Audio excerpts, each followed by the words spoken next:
Spoilers.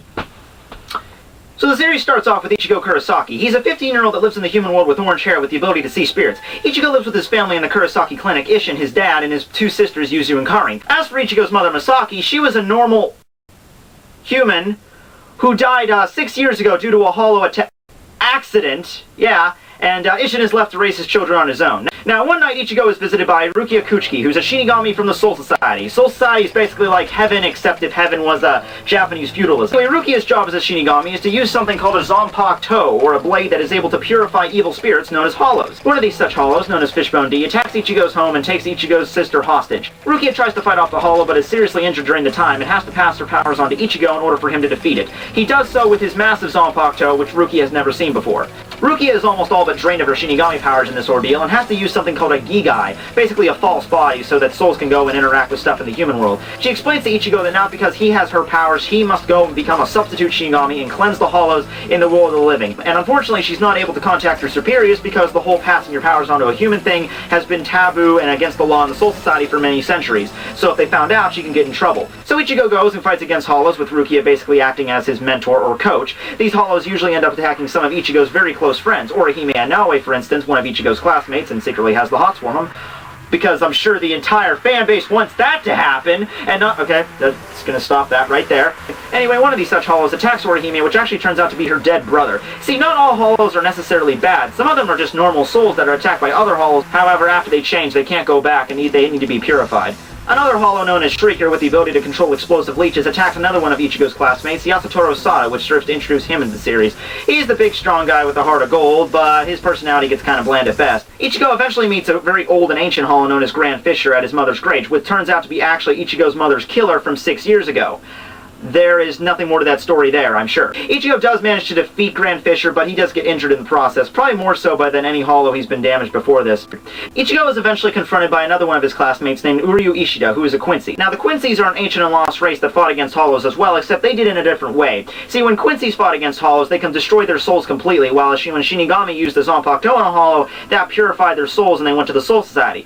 The problem here is the way the Quincies kill them is that it actually will unbalance the entire nature of the universe, and that's why essentially Uryu's entire clan was wiped out by the Shinigami long ago, so Uryu kind of has a grudge here and even refers to himself as the last Quincy. Uryu drags Ichigo into a competition to see who can kill the most hollows by summoning an entire legion of them to Karakura Town with some bait. However, it quickly gets out of hand and more hollows show up than they should.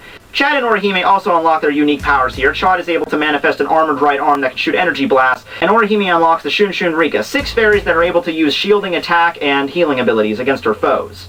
This all culminates from a massive hollow appearing in Karakura Town known as a Menos Grande. It comes from the world of the hollows known as Hueco Mundo. Ichigo is able to use a massive amount of power to wound it and send it back to the world. However, this is a bad thing as well, because the appearance of the Menos Grande alerts the Soul Society as to what exactly Rukia's whereabouts in the world of the living are. See, up to this point, Rukia was in a Gigai that was given to her by Kisuke Uruhara. Now, Kisuke Uruhara is a very mysterious man that runs a local candy shop, but also has weird ties to the Soul Society, and we're not really sure exactly what his whole story is, but he knows a lot more than he's letting on. 2 more Shinigami from the Soul Society descend upon a world of the living to capture Rukia. One is Renji Ibarra, the lieutenant in second command of Squad 6, and the other is Byakuya Kuchiki, Rukia's brother and the commander of Squad 6. Byakuya is also known as a captain and a member of the 13 most finest warriors the Soul Society has to offer.